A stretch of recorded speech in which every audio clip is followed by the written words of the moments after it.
तो दोस्तों, पिछले एपिसोड में आपने सुना कि जैसे ही राघव ने उन दोनों नक्शों को जोड़कर देखा, वो दोनों नक्शे आपस में जुड़ गए और वो गुप्त रास्ता नजर आने लगा।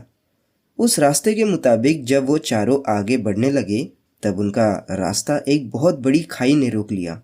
तब वहाँ की लताओं का रस्सी की तरह उपयोग करके वो चारों खाई में उतरने लगे। तभी यकायक राजकुमारी विशाखा की रस्सी टूटी और वो खाई में जा गिरी। उसे बचाने के लिए रुद्रा भी उसके पीछे कूद पड़ा, जहां नीचे गिरते वक्त वो दोनों एक अदृश्य जीव के चपेट में आ गए। अब देखना यह है कि क्या रुद्रा अपने साथ साथ राजकुमारी विशाखा की भी जान बचा पाएगा। चलिए जानते हैं आज के एपिसोड में।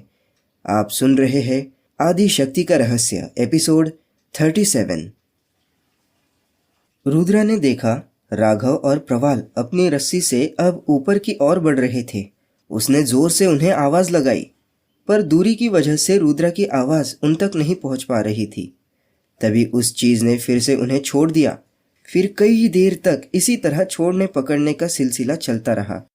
रुद्रा को इस बात का अनुभव पहले ही आ चुका था, जब उसने पहली बार क्षितिजपुर के उस गांव में एक बच्ची को बचाया था।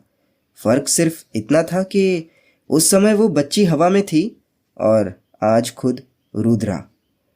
अब तक वो दोनों राघव और प्रवाल से बहुत दूर आ चुके थे, इसलिए उनसे मदद लेने की भी कोई संभावना नहीं थी। तभी उसने अपना खंजर निकालने के लिए अपने कमर में हाथ लगाया तो माई ने दी हुई छड़ी उसके हाथ लगी। तुरंत उसने छड़ी को बाहर निकाला और 5 लकीर में से एक लकीर से उस छड़ी को तोड़ दिया। छड़ी के टूटते ही धुएं का एक बहुत बड़ा गुब्बार उठा। धुएं के गुब्बार के छटते ही रुद्रा ने यह देखा कि 5 बहुत बड़े गिद्ध पक्षी वहां उड़ रहे थे। उनका आकार इतना बड़ा था कि करीब 100 इंसान एक पक्षी के पीठ पर आराम से बैठ सकते थे। रुद्रा ने देखा कि जिस गिद्ध पक्षी ने उन्हें पकड़े रखा था, उसके पैर के एक उंगली का नाखून सोने का है। तभी यकायक उस छड़ी में से आवाज आई, जो शायद केवल रुद्रा को ही सुनाई दे रही थी।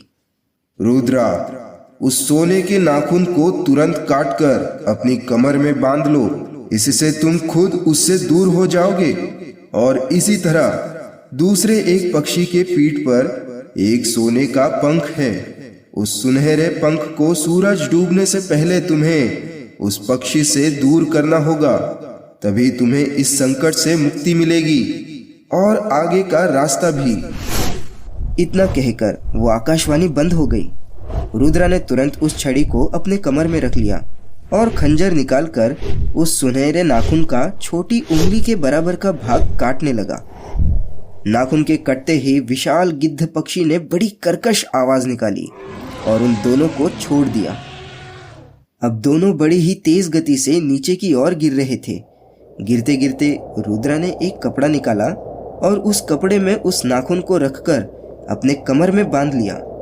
नाखून को कमर में बांधते ही रुद्रा तुरंत हवा में ही रुक गया, पर उसके इस तरह अचानक हवा में रुकने से एक जोर का झटका लगा और जिस कपड़े से विशाखा उससे बंधी थी, वो कपड़ा खुल गया। अब केवल विशाखा ही नीचे गिर रही थी। क्षण भर के लिए रुद्रा अवाक रह गया। उसे कुछ समझ नहीं आ रहा था कि अब उसे क्या करना चाहिए। तभी उसने देखा कि एक दूसरे गिद्ध पक्षी ने विशाखा को अपने पंजे में पकड़ लिया है और वो उसे ऊपर की ओर ले जा रहा है। विशाखा! चिल्लाते हुए रुद्रा ने अपने दोनों हाथों को उस दिशा में बढ़ा दिया। उसने ये जाना कि वो खुद उस दिशा की ओर उड़ने लगा है। उसने हाथों को ऊपर की ओर किया तो वो ऊपर की ओर बढ़ने लगा। इसी तरह उसने दाएं बाएं ऊपर नीचे अपने हाथों को घुमा कर देखा। उसने ये जाना कि जिस तरफ भी वो अपने हाथों को बढ़ाता है, वो उस तरफ उड़ने लगता है। ये जानने के बाद रुद्रा ने अपने दोनों हाथ विशाखा की ओर कर दिए और वो विशाखा की ओर बढ़ने लगा। पहले तो वो धीरे धीरे उस ओर बढ़ रहा था, पर देखते ही देखते उसकी गति भी तेज होती गई। वो उस पक्षी के करीब पहुंचने ही वाला था कि तभी जिस पक्षी ने विशाखा को पकड़े रखा था, उसने उसे दूसरी ओर उछाल दिया। तभी रुद्रा ने देखा कि एक दूसरा गिद्ध पक्षी विशाखा को पकड़ने के लिए उसकी ओर बढ़ रहा है। अपने पंजों से वो विशाखा को पकड़ता, उसके पहले ही रुद्रा ने तेज गति से विशाखा के पास पहुंचकर उसे अपनी बाहों में ले लिया। और इसी तरह वो दोनों उस पक्षी की पहुंच से दूर हो गए। रुद्रा ने विशाखा की ओर देखा। वो घबरा कर बेहोश हो चुकी थी, इसलिए उसने तुरंत नीचे उतरने का फैसला किया और वो विशाखा को साथ लिए तेज गति से नीचे की ओर उतरने लगा।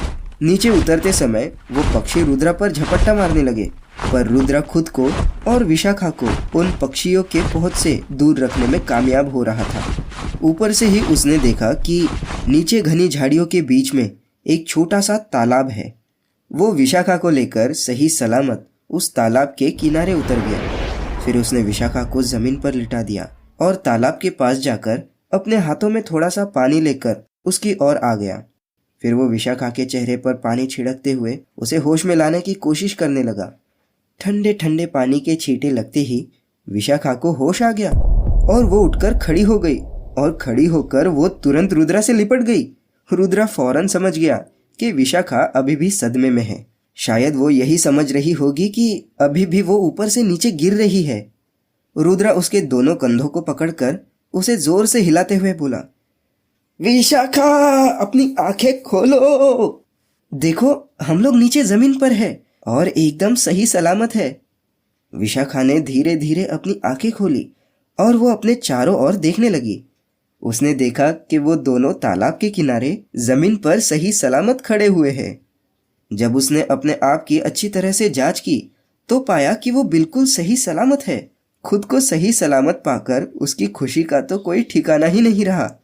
उसी खुशी के आवेश में वो दोबारा रुद्रा से लिपट गई। रुद्रा उसकी मनोदशा समझ रहा था, क्योंकि मौत के मुंह से निकलकर जिंदा होने का एहसास क्या होता है, इसका अनुभव उसने खुद ने भी लिया था।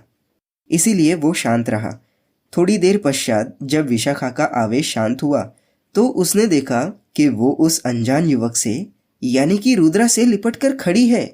ये देख वो असहज हो गई और तुरंत रुद्रा से हटकर अपना मुंह शर्म के मारे नीचे की ओर करके खड़ी हो गई। तो दोस्तों, इन विशाल पंछियों से छुटकारा पाने के लिए आकाशवाणी के अनुसार रुद्रा उस सुनहरे नाखून को तो काटने में कामयाब हो गया, पर क्या वो सूर्यास्त के पहले उस दूसरे पक्षी के पीठ पर से उस सुनहरे पंख को निकालने में कामयाब हो पाएगा? जानने के लिए सुनिए अगला एपिसोड।